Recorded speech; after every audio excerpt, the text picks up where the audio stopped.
आदि शक्ति सती कौन थी, उनका भगवान शंकर से विवाह कैसे हुआ, और पिता दक्ष द्वारा अपने पति के अपमान की वजह से उन्होंने अपने प्राण कैसे त्याग दिए। माँ आदि शक्ति सती कौन है? आदि शक्ति सत रूप, ज्ञान रूप और आनंद रूप हैं।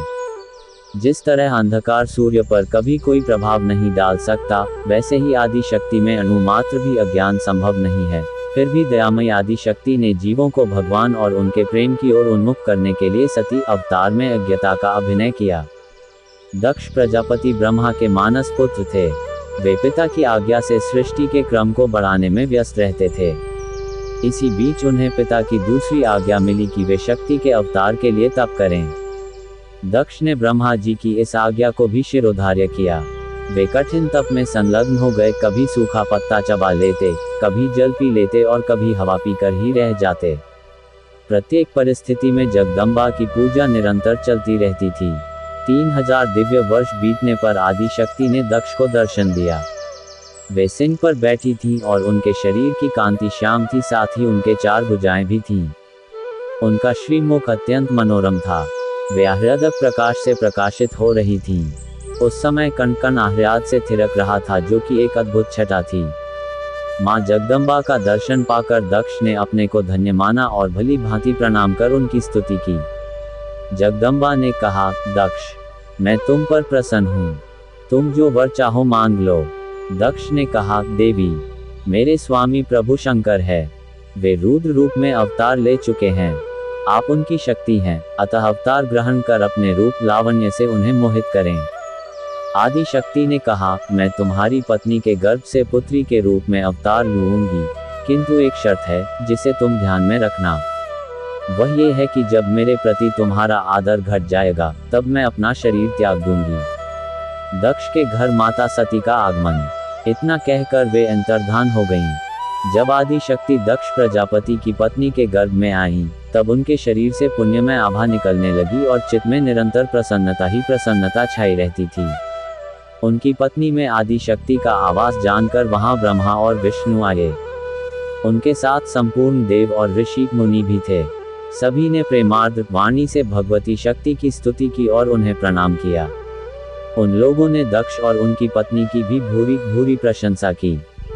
जब गुणों से युक्त सुहावना समय आया, तब शक्ति ने अपने को प्रकट किया। उस समय दिशाएं प्रसन्न हो गईं, शीतल मंद सुगंधित हवा बहने लगी, आकाश स्वच्छ हो गया और पुष्प वृष्टि होने लगी। सब जगह सुख शांति छा गई। दक्ष ने शक्ति का वही रूप देखा जिसे उन्होंने वरदान के समय देखा था। उन्होंने हाथ जोड़कर देवी को प्रणाम किया और स्तुति की। तब स्तुति से प्रसन्न हो भगवती शक्ति इस प्रकार बोली, प्रजापति दक्ष, तुमने मेरे अवतरण के लिए तप किया था, अतः मैं तुम्हारी पुत्री के रूप में अवतीर्ण हो गई हूँ। अब तुम तपस्या के फल को ग्रहण करो। ऐसा कहकर शक्ति नवजात शिशु बनकर रोने लगी। शिशु का रोना सुनकर चारों ओर हर्ष छा गया। स्त्रियां दौड़ी आईं और बच्ची का लुभावना रूप देखकर सब ठगित सी रह गईं। जय जयकार की ध्वनि से सारा नगर गूंजने लगा, हर तरफ बाजे बजने लगे। कल कंठों को स्वर लहरियां वातावरण में तैरने लगीं। दक्ष ने कुलोचित वैदिक आचरण संपन्न किया। गौ, घोड़े, हाथी, सोना, वस्त्र आदि का दान दिया गया। दक्ष ने कन्या का नाम सती रखा। लोगों ने अपनी अपनी रुचि के अनुसार उसके अलग अलग नाम रखे। जो देखता उसके मन में अपनापन जाग उठता। वह शुक्ल पक्ष के चंद्रमा की कला की तरह बढ़ती हुई सबके चित्त को आह्लादित करने लगी। सती का शिव के प्रति बढ़ता प्रेम। जैसे जैसे बच्ची बढ़ती गई, वैसे वैसे शिव के प्रति उसका अनुराग भी बढ़ता गया। सखियों के बीच भी वह छिपाए न छिपा। उसके ओठों पर सदैव ही प्रभु शंकर के ही नाम थे, तो अंतर में उनकी करुण पुकार थी।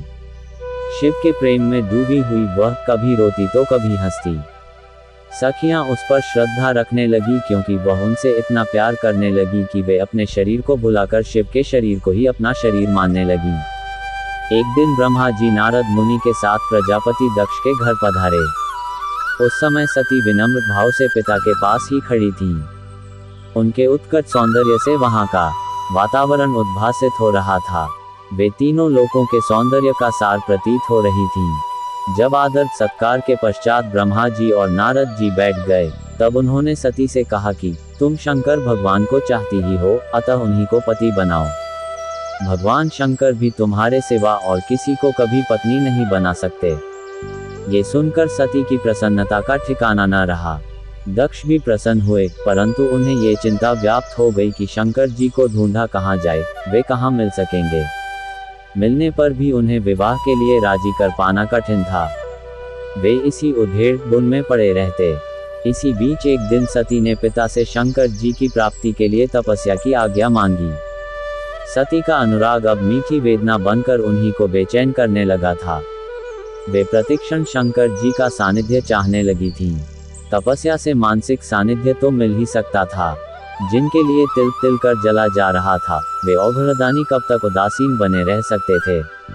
माता पिता स्वयं चिंतित तो थे ही, अतः कोई अन्य मार्ग न देखकर उन्होंने अपनी लाडली बेटी को तपस्या के कठोर मार्ग पर चलने की आज्ञा दे दी। घर पर ही सारी सामग्री जुटा दी गई। अब सती संसार से दूर हो गई थी, केवल वे थीं और थीं उनकी सखियां। भगवान शिव को पति के रूप में पाने के लिए सती का घनघोर तप। उन्होंने नंदा व्रत का प्रारंभ कर दिया। अब केवल पूज्य था, पूजा थी और पुजारिन थी। सखियां तो पुजारिन की ही अंग थी। वे अनुराग के बहाव में पूजा का क्रम संभालती थीं। नंदा व्रत के समाप्त होते होते त्रिपुटी भी समाप्त हो गई। अब न पूजा थी और न पुजारिन, बस पूज्य ही पूज्य रह गया था। वे निष्कम घी की लौ की भांति प्रदीप्त हो रही थीं। पल बीता, घड़ी बीती, दिन बीता, रात बीती, मास बीते, वर्ष बीते, किंतु सती निश्चल बैठी रहीं। काल उनके लिए सापेक्ष हो गया था। ये पवित्र चर्चा तीनों लोकों में फैल चुकी थी।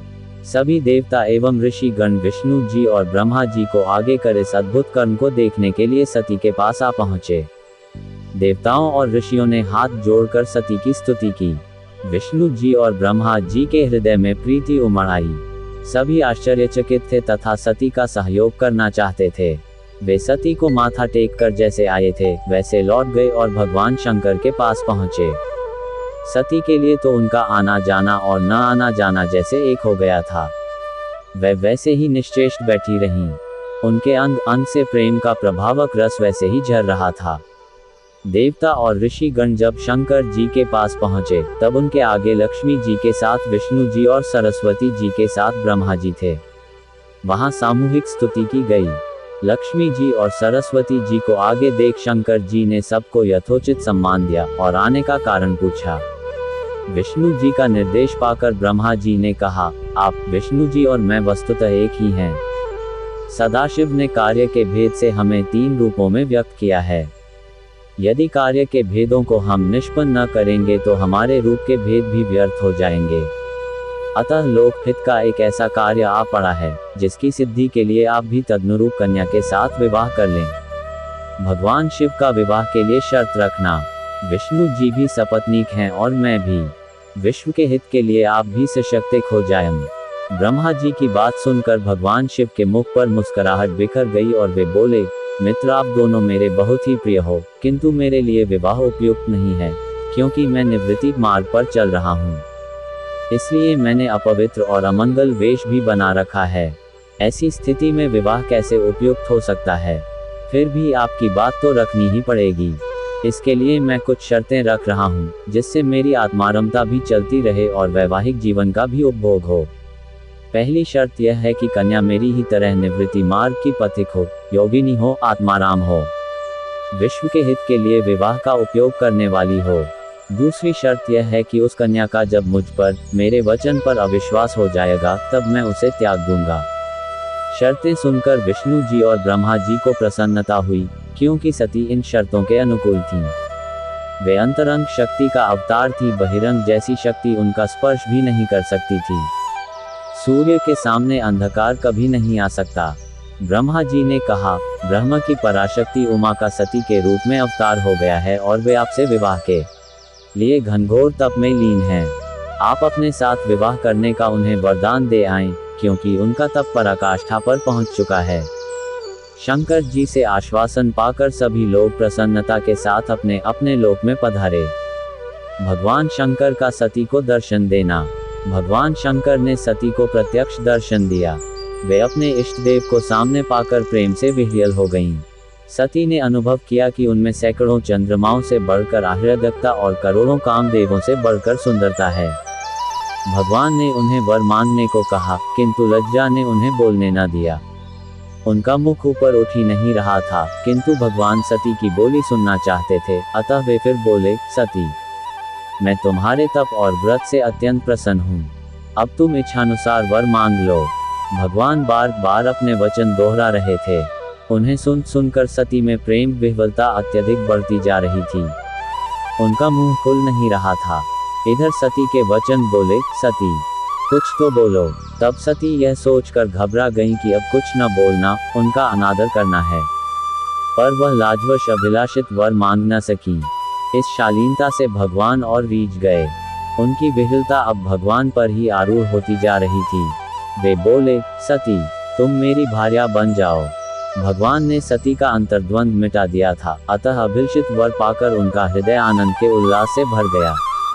तब वे बोली, प्रभो, आपने महती अनुकंपा की है, किंतु मेरे पिताजी से कहकर शास्त्रीय विधि के अनुसार मेरा पानी ग्रहण करने की कृपा करें। शिव ने प्रेम भरी दृष्टि से सती को देखा और कहा, प्रिय, ऐसा ही होगा। सती और शिव का विवाह। भगवान शंकर जब अपने आश्रम में लौटे, तब अपने को अन्न न पाया। वे सती के प्रेम पाश से बंध चुके थे, अतः सती का वियोग उन्हें पीड़ित कर रहा था। विवाह व्यवधान सा प्रतीत होने लगा था। उन्होंने ब्रह्मा जी का स्मरण किया।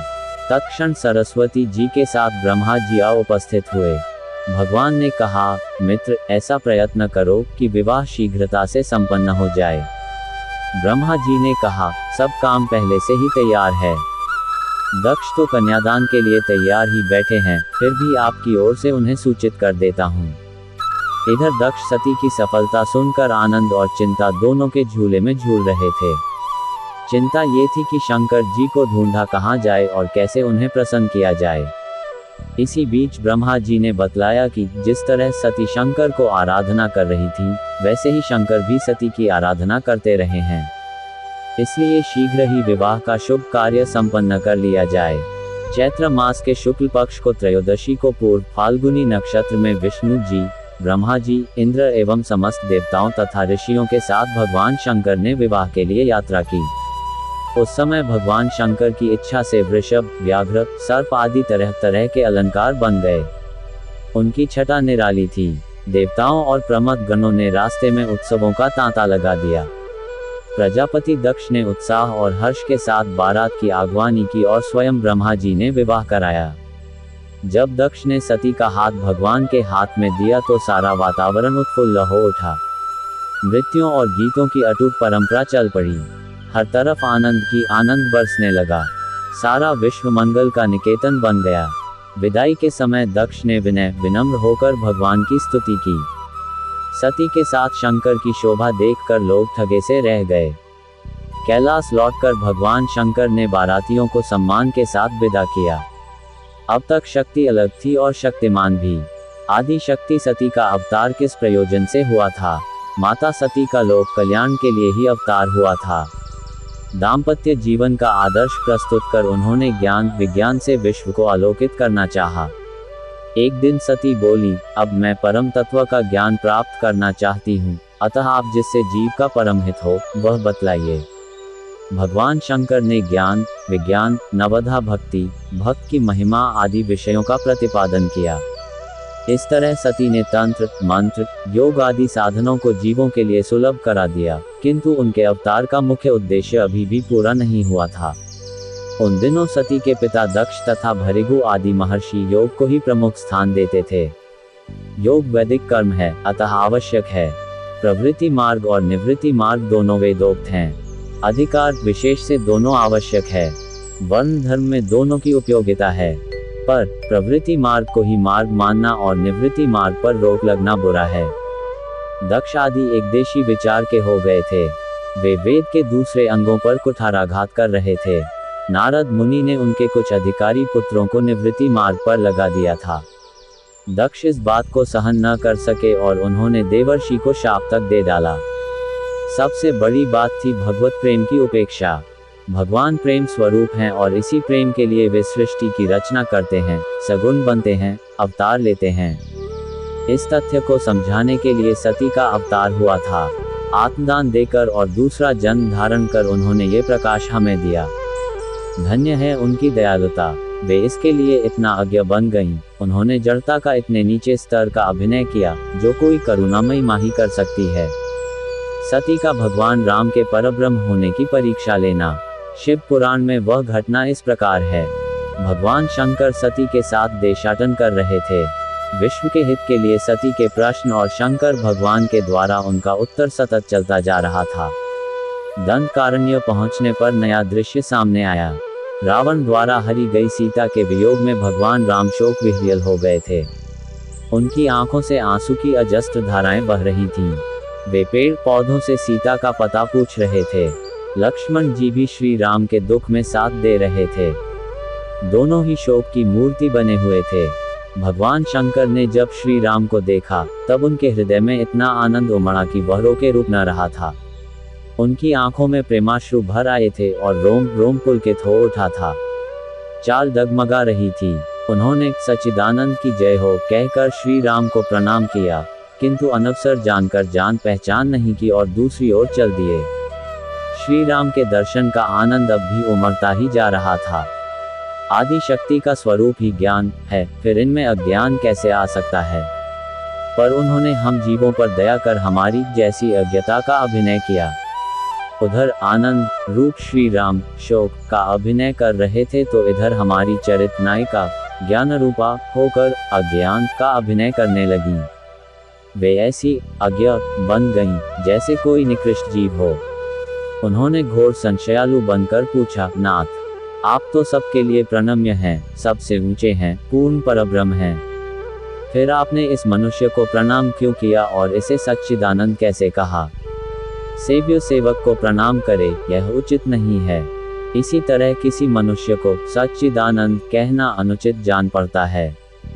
भगवान शंकर ने कहा, देवी, ये दोनों सम्राट दशरथ के पुत्र हैं। छोटे भाई का नाम लक्ष्मण और श्याम रंग वाले भाई का नाम श्री राम है।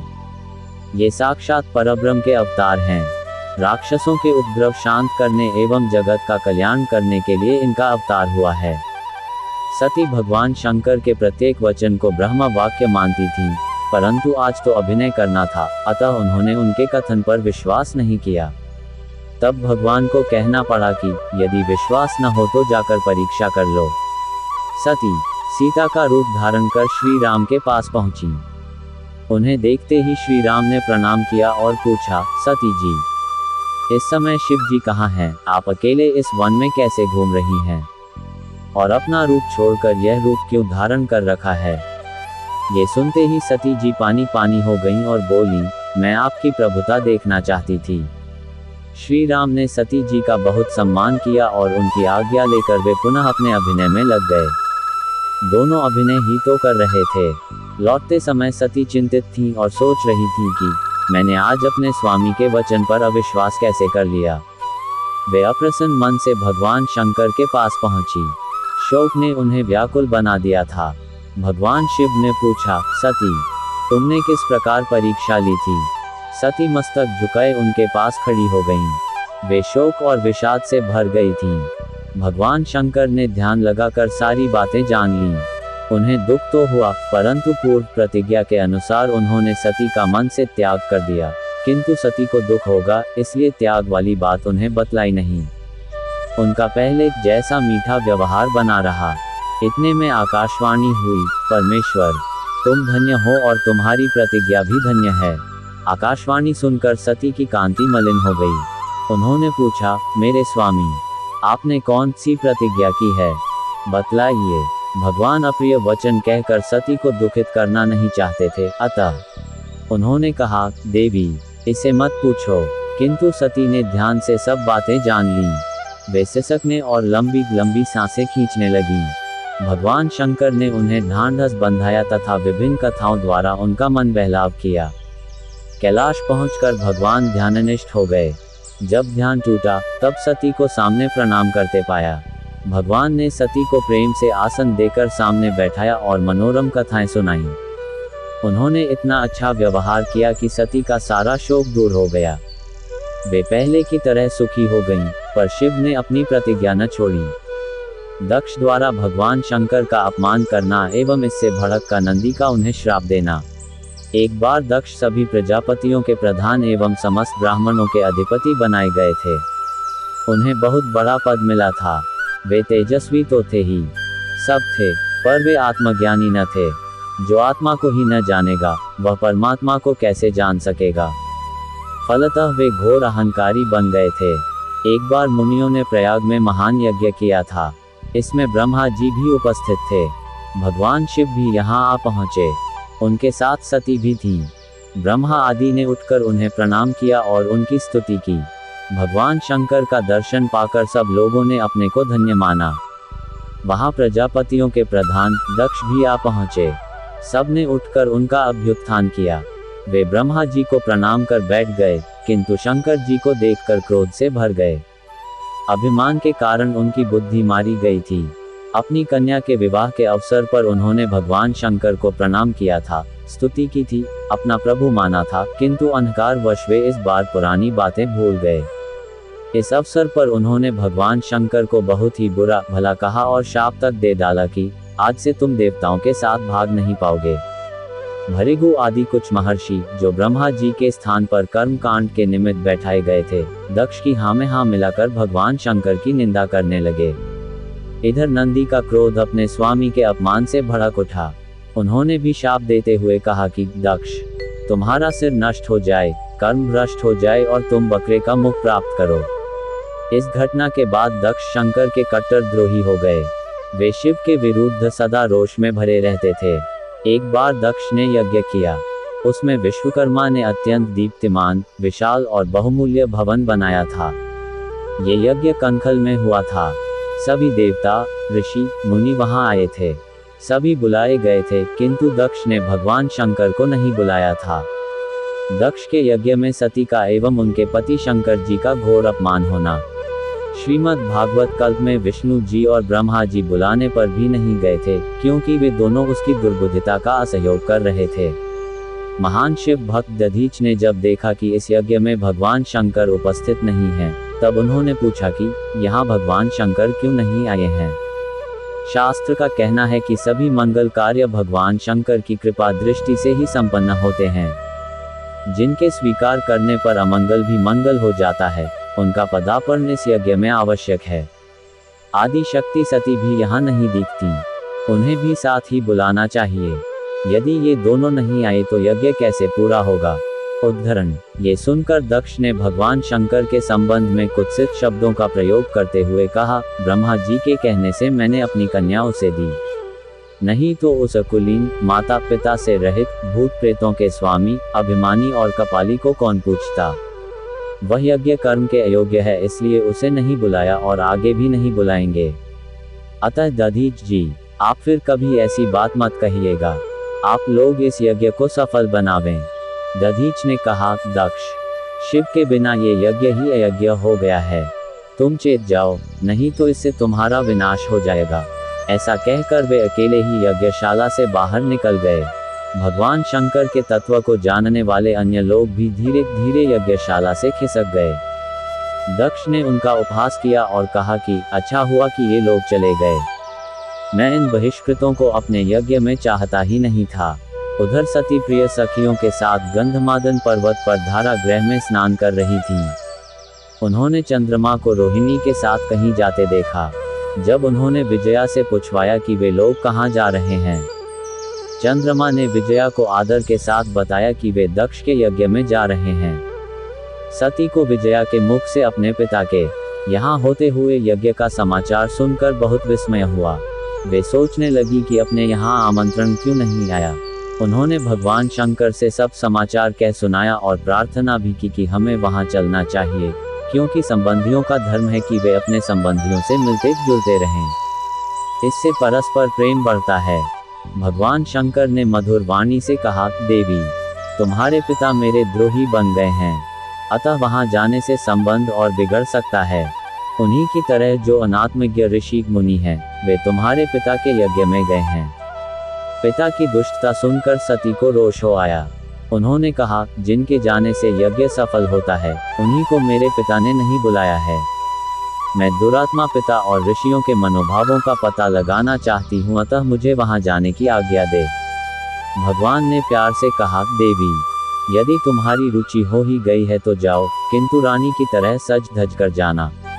ऐसा कहकर भगवान ने स्वयं सती को आभूषण, छत्र, चामर आदि राजोचित वस्तुएं प्रदान की और 60,000 रुद्रगणों को साथ विदा कर दिया। सती उस स्थान पर जा पहुंची जहां प्रकाश युक्त यज्ञ हो रहा था। वह यज्ञ मंडप आश्चर्यजनक वस्तुओं, देवताओं और ऋषियों से भरा हुआ था। माता एवं बहनों ने तो सती का उचित आदर सत्कार किया, किंतु दक्ष ने कुछ भी आदर नहीं किया, अपितु उपेक्षा की। दक्ष के डर से अन्य किसी ने भी सती का कोई सम्मान नहीं किया। सब लोगों के द्वारा तिरस्कृत होने से वह विस्मित हुई। फिर भी उन्होंने माता पिता के चरणों में मस्तक झुकाया, किंतु वे हृदय से दुखी थीं, क्योंकि वहां भी देवताओं के भाग तो दिख पड़े, किंतु भगवान शंकर का भाग नहीं दिखाई दिया। तब उन्हें रोष हो आया और वे पूछ बैठी, पिताजी, आपने यज्ञ में मंगलकारी भगवान शिव को क्यों नहीं बुलाया, जो स्वयं यज्ञ, यज्ञ के अंग, यज्ञ की दक्षिणा और यजमान स्वरूप हैं? उनके बिना यज्ञ की सिद्धि कैसे होगी? क्या आपने भगवान शिव को सामान्य देवता समझ रखा है? इसके बाद उन्होंने यज्ञ में सम्मिलित देवताओं और ऋषियों को फटकारा। वे सभी चुप रह गए। दक्ष ने कहा, तुम यहाँ आई ही क्यों? इस समय यहाँ तुम्हारा कोई काम नहीं है। तुम्हारे पति अमंगल स्वरूप हैं, वेद से बहिष्कृत हैं। वे शास्त्र का अर्थ नहीं जानते, उद्दंड और दुरात्मा हैं। मैंने ब्रह्मा जी के बहकावे में आकर मूर्खतावश तुम्हारा विवाह उनके साथ कर दिया था। सती ने कहा, जो महादेव की निंदा करता या सुनता है, वे दोनों नरक में जाते हैं। अतः पिताजी, अब मैं इस शरीर को त्याग दूंगी। पति के घोर अपमान से तिलमिलाई सती का प्राण त्याग देना। जो शिव साक्षात परमेश्वर हैं, उन्हें कर्मकांडी क्या जानेगा? ये स्वार्थी देवता और कर्मवादी मुनि शिव की निंदा सुनकर भी चुप हैं। इसका फल इन्हें भोगना पड़ेगा। इसके बाद सती शांत हो गईं और प्राणवल्लभ पति का स्मरण करने लगी। उन्होंने उत्तर की ओर भूमि पर बैठकर आचमन किया और वस्त्र ओढ़ लिया तथा पति का चिंतन करते हुए प्राणायाम के द्वारा प्राण और अपान को एक में मिलाकर नाभि चक्र में स्थित किया। पुनः कंठ स्थित वायु को भृकुटियों के बीच ले जाकर केवल पति का स्मरण करते हुए चित्त को योग मार्ग में स्थित कर दिया। इस प्रकार योग अग्नि से उनका शरीर जल गया। ये देखकर सब लोग हाहाकार करने लगे। शिव के कुछ पार्षद तो इतने दुखी हुए कि वे अपने ही ऊपर हथियार चलाकर मर मिटे। उनकी संख्या 20,000 थी। वे सती के दुख से अत्यंत कातर हो गए थे। कुछ रुद्रगण शस्त्र उठाकर दक्ष पर टूट पड़े। ये देखकर भृगु ने रक्षोघन मंत्र से दक्षिणाग्नि में आहुति दी। आहुति देते ही हजारों की संख्या में महान बलशाली ऋभु देवता प्रकट हो गए। दक्ष के यज्ञ का घनघोर विनाश होना। उन्होंने प्रमथ गणों को मार भगाया। इसी बीच चेतावनी से भरी हुई आकाशवाणी हुई, दुर्बल ज्ञान वाले दक्ष, तुम्हें घमंड हो गया है, जिससे तुम्हारी बुद्धि मोह से ढक गई है। सती आदि शक्ति की अवतार हैं। वे परात्पर शक्ति हैं, सृष्टि, स्थिति एवं लय करने वाली परमेश्वरी हैं। ऐसी सती जिनकी धर्म पत्नी है, उन शंकर को तुमने यज्ञ में भाग नहीं दिया। तुम मूढ़ और कुविचारी हो। तुम्हारा गर्व दूर हो जाएगा। सभी देवता, नाग और मुनि यज्ञ मंडप से निकल जाएं, नहीं तो सबका विनाश हो जाएगा। उधर भृगु के मंत्र बल से प्रताड़ित प्रमथ गण भगवान शिव के पास पहुंचे। उन्होंने सारी दुर्घटनाएं कह सुनाईं। भगवान शंकर ने नारद का स्मरण किया, जिससे वे सत्य समाचार विस्तार पूर्वक सुन सकें। नारद जी से सारी घटनाएं सुनकर शिव ने भयानक क्रोध प्रकट किया। उन्होंने एक जटा उखाड़कर उसे शिला पर पटक दिया। उसके 2 टुकड़े हो गए। उस समय महाप्रलय के समान भीषण शब्द हुआ। एक भाग से प्रलय अग्नि के समान दहकते हुए वीरभद्र प्रकट हुए और दूसरे भाग से महाकाली प्रकट हुई। शिव के निश्वास से 100 प्रकार के ज्वर पैदा हुए। सबने भगवान शिव को प्रणाम किया। वीरभद्र को भगवान ने आज्ञा दी कि दक्ष के यज्ञ का विध्वंस कर दो। जो वहां ठहरे हुए हैं, उन्हें भी भस्म कर डालना। किसी की स्तुति मत सुनना। वीरभद्र जब दक्ष के यज्ञ का विध्वंस करने के लिए प्रस्थित हुए, तब भगवान शंकर ने करोड़ों गणों को उनके साथ कर दिया। वीरभद्र का रथ बहुत लंबा, चौड़ा और ऊंचा था। उसे 10,000 सिंह खींच रहे थे। काली, कात्यायनी आदि शक्तियां भी उनके साथ थीं। वीरभद्र जब यज्ञ मंडल में पहुंचे, तब अहंकारी देवता इंद्र को आगे कर उनसे भिड़ गए। वीरभद्र ने कुछ ही क्षण में सब देवताओं को भगा दिया। यज्ञ मृग का रूप धारण कर भाग खड़ा हुआ। वीरभद्र ने उसका सिर काट डाला। दक्ष का सर्वनाश हो जाना। मणिभद्र ने भृगु को पटक कर छाती पर पैर रखकर उनकी दाढ़ी उखाड़ ली। चंड ने पूषा के दांत उखाड़ लिए, क्योंकि शिव के अपमान के समय वे हंस रहे थे। दक्ष वेदी के भीतर जा छिपे थे। वीरभद्र ने उनका सिर मरोड़ कर तोड़ डाला और अग्नि कुंड में डाल दिया। इस तरह दक्ष का यज्ञ विध्वंस कर वीरभद्र सेना के साथ कैलाश लौटे। ब्रह्मा जी को जब पता चला कि दक्ष मार डाला गया, तब वे बहुत क्षुब्ध हुए। वे चाहते थे कि दक्ष जीवित हो जाए और उसका यज्ञ भी पूरा हो जाए। उस समय भगवान विष्णु ने सलाह दी कि सभी देवता भगवान शंकर की शरण ग्रहण करें। यदि वे प्रसन्न न होंगे तो प्रलय हो जाएगा। देवताओं ने शंकर जी की स्तुति की और वे उनके चरणों में लेट गए। भगवान शंकर द्वारा सभी को क्षमा प्रदान करना एवं दक्ष के धड़ पर बकरे का सर लगाकर उन्हें पुनर्जीवित करना। भगवान शंकर ने सभी को क्षमा प्रदान किया। इसके बाद तीनों देव दक्ष की यज्ञशाला में आए। वहां स्वाहा, स्वधा, पूषा, तुष्टि, धृति, ऋषि, पितर, गंधर्व आदि पड़े हुए थे। स्वामी का आदेश पाकर वीरभद्र दक्ष के मृत शरीर को वहां ले आए। यज्ञ निमित्तक बकरे का सिर लेकर भगवान शंकर ने दक्ष के धड़ पर जोड़ दिया और ज्यों ही उनकी ओर कृपा दृष्टि से देखा, त्यों ही वे जीवित हो गए। अब दक्ष की बुद्धि स्वस्थ हो गई थी। उन्होंने शिव जी की स्तुति की। उसके बाद इंद्र आदि दिक्कृपालों ने भी किया। इस प्रकार शिव जी की कृपा से उनका यज्ञ पूर्ण हुआ।